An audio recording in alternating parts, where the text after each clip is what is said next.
Hello students, welcome to Mohit Bansal classes. देखिए बच्चों, हम लोग पढ़ रहे हैं CMA final new syllabus 2022 syllabus के अकॉर्डिंगली हमारा सब्जेक्ट जो कि है cost and management audit, paper number 17। CMA final का cost and management audit new syllabus 2022 syllabus के अकॉर्डिंगली पेपर नंबर 17 हम पढ़ रहे हैं। एंड स्टूडेंट्स, हम लोगों ने अभी तक इस सब्जेक्ट का सेक्शन ए कंप्लीट कर लिया पूरा, सेक्शन बी पूरा का पूरा कंप्लीट कर लिया, सेक्शन सी पूरा का पूरा कंप्लीट कर लिया। इसका मतलब हम लोगों ने 90 मार्क्स, हमने अभी तक 90 मार्क्स का कोर्स पढ़ लिया है, कंप्लीट स्टडी मटेरियल पढ़ लिया और साथ में क्वेश्चंस हम लोगों ने कर लिए। आज से बच्चों हम स्टार्ट कर रहे हैं section D, CMA final new syllabus cost and management audit paper number 17 का सेक्शन डी हम आज से शुरू कर रहे हैं बच्चों। स्टूडेंट्स, ये जो आपका सेक्शन डी है ये टोटल 10 मार्क्स का है बच्चों, और इसके अंदर दो चैप्टर हमें पढ़ने होते हैं, 2 चैप्टर्स।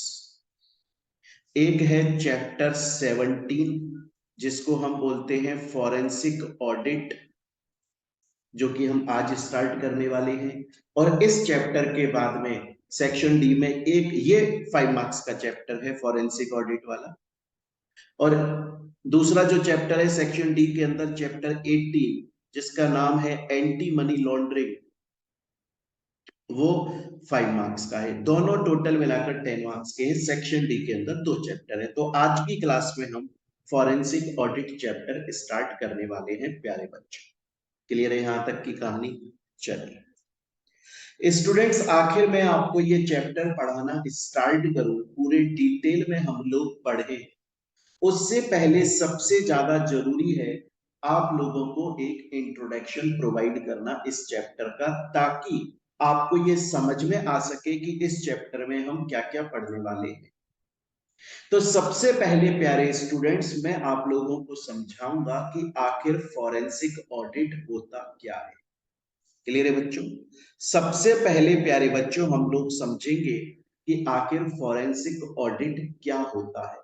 क्योंकि चैप्टर का नाम फॉरेंसिक ऑडिट। एंड बच्चों, फॉरेंसिक ऑडिट क्या होता है ये समझने के लिए मैं आपको एक कहानी सुनाऊंगा। बहुत ही प्यारी और इंटरेस्टिंग कहानी है। जैसे ही हमारी कहानी ये एग्जाम्पल कंप्लीट होगा, आपको सब कुछ क्लियर हो जाएगा इस चैप्टर के बारे में। तो बड़े ध्यान से सुनिए बच्चों। बात है 1987 की, बात है 1987 की, 1987 की। हैदराबाद के अंदर बच्चों, हैदराबाद के अंदर दो भाई थे। उनमें से एक भाई का नाम था रामालिंग राजू, एक भाई का नाम था रामालिंग राजू। यही हमारी कहानी का मेन कैरेक्टर है, इसी का नाम आपको याद रखना है। उनका एक और भाई था दूसरा, उसके नाम को याद रखने की जरूरत नहीं। तो बच्चे, कहानी है हमारी कि 1987 के अंदर हैदराबाद के अंदर दो भाई, जिसमें से एक का नाम था रामालिंग राजू और एक उनके भाई, दोनों भाइयों ने मिलकर 1987 में कंप्यूटर और उसके पार्ट्स बनाने की कंपनी स्टार्ट करी। इन दोनों भाइयों ने मिलकर हैदराबाद के अंदर 1987 में एक कंपनी स्टार्ट करी। उस कंपनी का नाम रखा गया सत्यम कंपनी। क्या रखा गया उस कंपनी का नाम? उस कंपनी का नाम रखा गया सत्यम कंपनी। क्या करती थी वो कंपनी आखिर? वो कंपनी कंप्यूटर्स मैन्युफैक्चर करती थी, कंप्यूटर के पार्ट्स को मैन्युफैक्चर करती। और जब ये 1987 क्यों ऐसा क्यों हुआ? क्योंकि आपको पता है बच्चों, 1986 के अंदर उस वक्त हमारे जो प्रधानमंत्री थे राजीव गांधी, जो कि राहुल गांधी के पिताजी हैं, राजीव गांधी, वो 1986 में इंडिया के अंदर कंप्यूटर्स लेकर आए थे। पहली बार 1986 में कंप्यूटर आया था, जो कि हमारे प्रधानमंत्री उस वक्त के राजीव गांधी जी लेकर आए थे। तो 1987 के अंदर दो भाइयों ने मिलकर हैदराबाद के अंदर एक कंपनी स्टार्ट करी। उस कंपनी का नाम सत्यम रखा गया और वो कंपनी कंप्यूटर्स मैन्युफैक्चर करती थी, कंप्यूटर के पार्ट्स को मैन्युफैक्चर करती थी। बच्चों जब 1987 के अंदर ये कंपनी स्टार्ट हुई तो अच्छे खासे प्रॉफिट कमाने लग गई ये कंपनी। 1987 में अच्छा खासा प्रॉफिट कमाया, 88 में अच्छा खासा प्रॉफिट कमाया, 1989 के अंदर अच्छा खासा, 1990 के अंदर अच्छा खासा, खूब बढ़िया प्रॉफिट कमा रही थी बच्चों, कोई दिक्कत नहीं थी। लेकिन मेरे प्यारे स्टूडेंट्स 1991 के अंदर 1991 के अंदर इंडिया में, भारत में, हिंदुस्तान में ग्लोबलाइजेशन आ गया। ग्लोबलाइजेशन का मतलब क्या है? ग्लोबलाइजेशन से पहले इंडिया एक क्लोज्ड इकोनॉमी था। इंडिया के लोग अपने माल को बाहर बेचने नहीं जा सकते थे। बाहर के, विदेश के, फॉरेन कंट्रीज के लोग इंडिया के अंदर अपने प्रोडक्ट्स को बेचने या खरीदने नहीं आ सकते थे।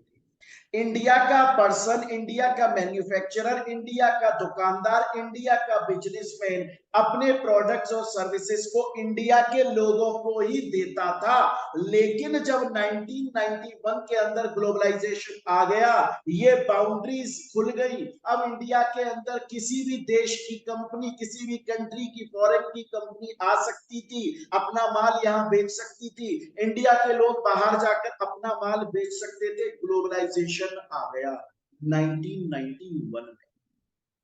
बच्चों जब 1991 के अंदर ग्लोबलाइजेशन आया तो बहुत सारी फॉरेन की कंपनीज ने ये देखा कि इंडिया में तो बहुत पॉपुलेशन है, इंडिया में तो जनसंख्या बहुत है, पॉपुलेशन बहुत है, मतलब इंडिया का मार्केट बहुत बड़ा मार्केट है। अपॉर्चुनिटी दिखाई दी फॉरेन की कंपनीज को और उन्होंने बोला कि हम अपने प्रोडक्ट्स को अब इंडिया में बेचेंगे। लेकिन सोचिए, अगर कोई फॉरेन की कंट्री, जैसे एग्जांपल के तौर पे अमेरिका, अपने यहां पर अपनी कंट्री में कोई प्रोडक्ट मैन्युफैक्चर करे, उसे फिर ट्रांसपोर्ट करे इंडिया में और इंडिया के लोगों को बेचे, कितना महंगा हो जाएगा प्रोडक्ट, बहुत ज्यादा। इसलिए फॉरेन की कंपनीज ने ग्लोबलाइजेशन आ जाने के बाद में अपॉर्चुनिटी देखी कि इंडिया का मार्केट बड़ा है, वहां पर हम अपने प्रोडक्ट्स को बेचेंगे, वहां पर हम अपने प्रोडक्ट्स को सेल करेंगे। लेकिन उसके लिए हमें इंडिया में अपनी फैक्ट्रीज सेटअप करनी पड़ेंगी ताकि हम वहीं पर इंडिया में मैन्युफैक्चर करें और वहीं के लोगों को बेच दें, ताकि हम एक रीजनेबल कॉस्ट पर प्रोडक्ट्स को बेच पाएं और लोग हमारे प्रोडक्ट को खरीद भी लें। तो फिर फॉरेन की कंपनीज ने इंडिया के अंदर रियल एस्टेट में, मतलब प्रॉपर्टीज खरीदना शुरू किया, क्योंकि उन्हें अपनी फैक्ट्री लगानी थी। तो प्रॉपर्टीज खरीदना स्टार्ट किया, रियल एस्टेट सेक्टर में इन्वेस्टमेंट करना स्टार्ट किया। वो जमीनें इंडिया के अंदर, वो जमीन, वो लैंड, वो प्रॉपर्टी जिसकी कोई बहुत ज्यादा वैल्यू अभी तक नहीं थी, लेकिन क्योंकि ग्लोबलाइजेशन आ जाने की वजह से फॉरेन की बहुत सारी कंपनी एकदम से इंडिया की रियल एस्टेट सेक्टर में कूद पड़ी, उनके अंदर होड़ लग गई, कंपटीशन हो गया कि हमें ज्यादा से ज्यादा प्रॉपर्टीज को परचेज करना है। तो रियल एस्टेट सेक्टर में बूम आ गया। वो प्रॉपर्टी, वो बिल्डिंग, वो जमीन, वो लैंड जिसकी प्राइस बहुत ज्यादा नहीं थी, ग्लोबलाइजेशन आ जाने की वजह से फॉरेन की कंपनी से कंपटीशन करने लग गई, इंडिया की प्रॉपर्टीज को खरीदने लग गई, प्रॉपर्टीज की प्राइस एकदम से बहुत ज्यादा बढ़ गई। तब वहां पर ये जो रामालिंग राजू था ये बोला कि यार फॉरेन की कंपनीज इंडिया में आकर इंडिया की जमीनों को खरीद रही हैं और उसकी वजह से रियल एस्टेट सेक्टर इंडिया का ग्रो कर रहा है, प्राइसेस बढ़ रही हैं, मैं भी खरीदेगा। मैं मानेगा नहीं, मुझे भी खरीदना है, मुझे भी प्रॉफिट कमाना है, मैं भी तो प्रॉपर्टीज में इन्वेस्ट करूं ताकि ज्यादा प्राइस बढ़ने पर उनको बेच सकूं। तो इसने क्या किया, रामालिंग राजू ने इंडिया की प्रॉपर्टीज खरीदना स्टार्ट किया और धुआंधार खरीदता रहा। धुआंधार, अपने नाम पे खरीदी, अपने भाई के नाम पे खरीदी, अपनी कंपनी के नौकरों के नाम पे खरीदी, धुआंधार खरीदता रहा और इतनी प्रॉपर्टीज खरीदी, इतनी प्रॉपर्टीज खरीदी, इतनी प्रॉपर्टीज खरीदी कि अपनी कंपनी से जो पैसा कमाया था पूरा का पूरा एग्जॉस्ट कर दिया, पूरा का पूरा खत्म कर दिया पैसा। पैसा तो खत्म हो गया रामालिंग राजू के पास में, पैसा नहीं बचा अब और भी प्रॉपर्टीज खरीदने के लिए, लेकिन भूख बची इसकी। बोला मैं तो और खरीदेगा, जैसे पुष्पा बोलता है ना कि मैं झुकेगा नहीं, उसी तरह से रामालिंग राजू बोला मैं रुकेगा नहीं, मेरे को प्रॉपर्टी और मांगता है। तो अब इसके पास में पैसा नहीं बचा, लेकिन इसे बहुत सारी प्रॉपर्टीज खरीदनी थी, तो इसने क्या किया, यहां से शुरू होती है कहानी। तो इसने क्या किया, इसने अपनी कंपनी के अकाउंट्स में मैन्युपुलेशन स्टार्ट किया। इसने अपनी कंपनी के अकाउंट्स में मैन्युपुलेशन स्टार्ट किया।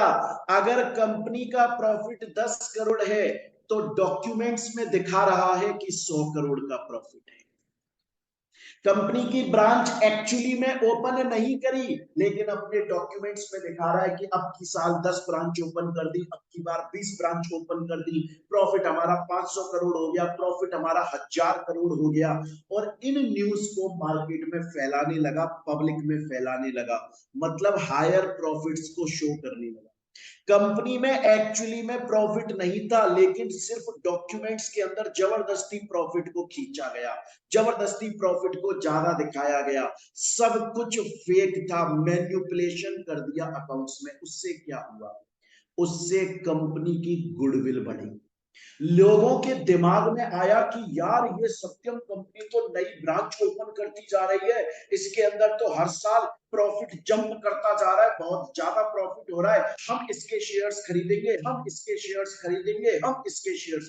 पब्लिक शेयर्स खरीदना स्टार्ट हो गई सत्यम कंपनी के, इन्वेस्ट करना स्टार्ट हो गई सत्यम कंपनी के अंदर।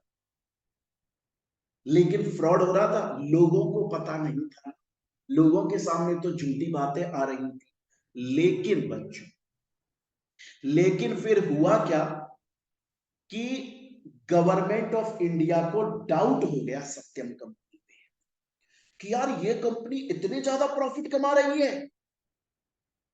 ये कंपनी इतनी ब्रांचेस ओपन कर रही है। गवर्नमेंट को डाउट हो गया और गवर्नमेंट ने एक टीम बनाई।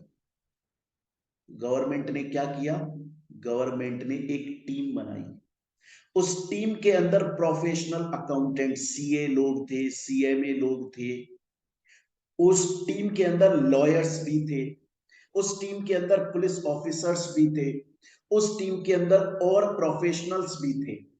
बहुत सारे लोगों की मिलाकर गवर्नमेंट ने एक टीम बनाई और उस टीम को इस सत्यम कंपनी के अंदर भेज दिया। क्यों भेजा, इन्वेस्टिगेशन करने के लिए। क्या करने के लिए, इन्वेस्टिगेशन करने के लिए, चेक करने के लिए कि क्या सच में कंपनी इतना प्रॉफिट कमा रही है या फिर ये फेक है, ये धोखा दे रही है, इस कंपनी में फ्रॉड हो रहा है कि नहीं हो रहा है।